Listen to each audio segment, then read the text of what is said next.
హైదరాబాద్ నడిబొడ్డులో ఉన్నటువంటి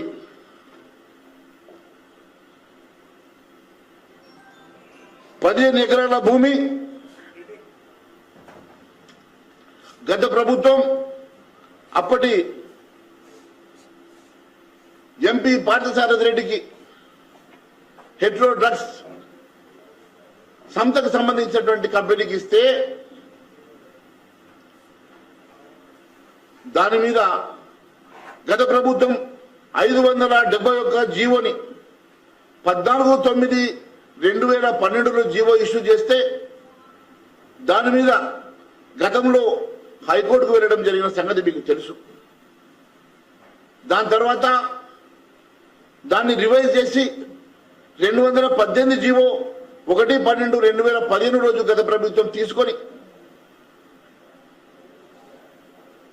దాన్ని మళ్ళీ కోర్టులో అప్పట్లో అక్షింతలు పడితే ఆ లీజుని రివైవ్ చేసి నెలకు 1,42,000 నుంచి 2 లక్షలకు ఎకరాన సంవత్సరానికి లీజును పెంచుకుంటూ మళ్ళొక జీవో 99 తీసిన సంగతి మీకు తెలుసు. దాని తర్వాత గుర్తు చప్పుడు కాకుండా మొన్న ఎన్నికల ముందు గత ప్రభుత్వం 140 జీవోలు తీసి 25/9/2023లో దాదాపు 1,500 కోట్ల రూపాయల విలువైనటువంటి భూమి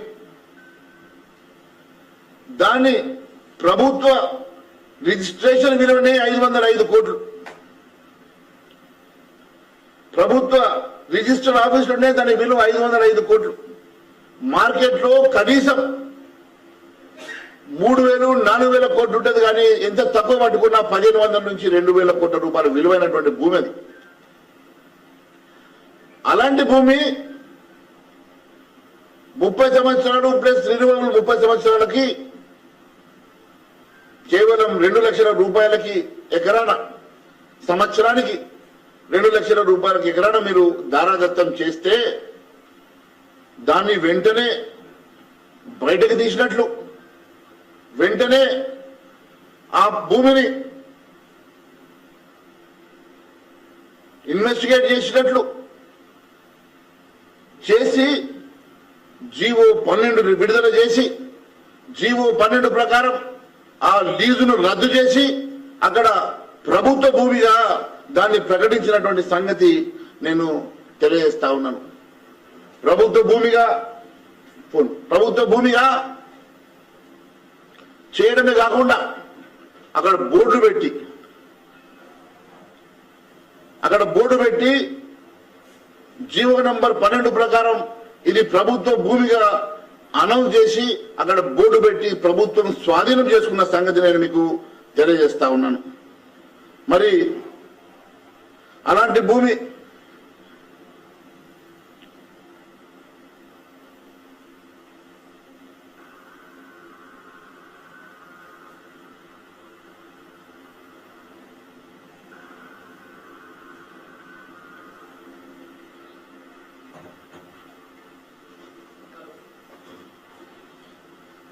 ప్రభుత్వ భూమిగా ఈ ప్రభుత్వం జీవో 12 ప్రకారం స్వాధీనం చేసుకొని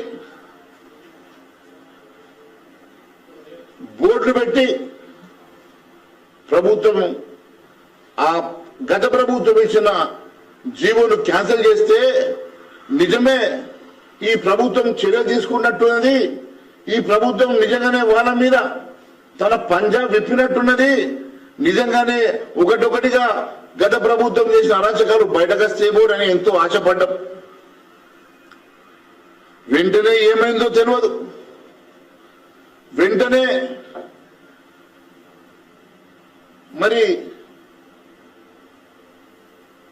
రేవంతు అంటే నావంత అడిగిందా, రేటెంత రేట్ అంటే చెప్పిండా తెలియదు.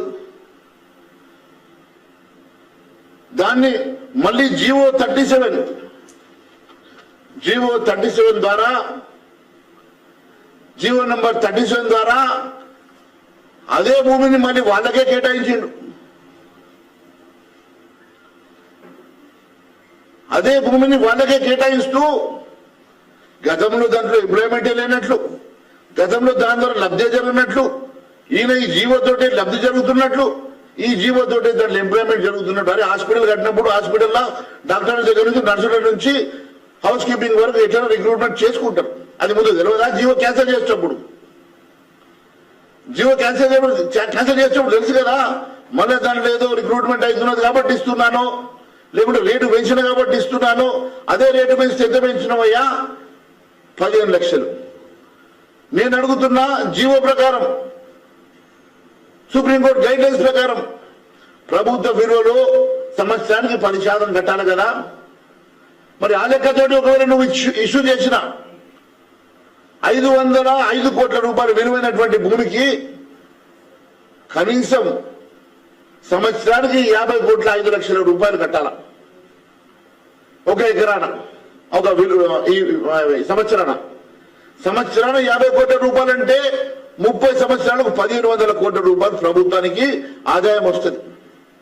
అసలు భూమిని మళ్ళా ఏదో కొంచెం పెంచినట్ల, దాంట్లో ఏదో ఇది చేసినట్ల, ప్రభుత్వానికి లబ్ధి చేసినట్ల జీవోను మళ్ళీ 12వ జీవోను క్యాన్సిల్ చేసి మళ్ళీ జీవో నంబర్ 37 ఇచ్చి, ఈ జీవో నంబర్ 37 ద్వారా మళ్ళీ అదే భూమిని అదే పాఠశాల రెడ్డికి, అదే హెడ్రో డ్రగ్స్ కంపెనీ వాళ్ళకి, అదే వ్యవస్థకి మీరు దారాదత్తం చేయడం వెనుక ఎన్ని కోట్లు దాగున్నాయో దాని వెనుక 300 కోట్ల రూపాయలు నువ్వు తీసుకొని ఢిల్లీకి పంపిన మాట వాస్తవం కాదని అడుగుతున్నా. అవి కాక దాని వెనుక వేరొక సెటిల్మెంట్ కూడా చేసుకున్నట్టు మా దగ్గర ఆధారాలు ఉన్నాయి. దీన్ని ఈ ఢిల్లీకి పంపుతున్నా కాబట్టి క్యాబినెట్ లో పెట్టి అప్రూవ్ చేపిస్తే అది శంకులో పోసిన తీర్థం అవుతుందా? గత ప్రభుత్వం చేసిన అరాచకాన్ని బయట పెడతా అని చెప్పిన నువ్వు, గత ప్రభుత్వం చేసిన అరాచకాన్ని అడ్డం పెట్టుకొని సెటిల్మెంట్లు చేసుకుంటూ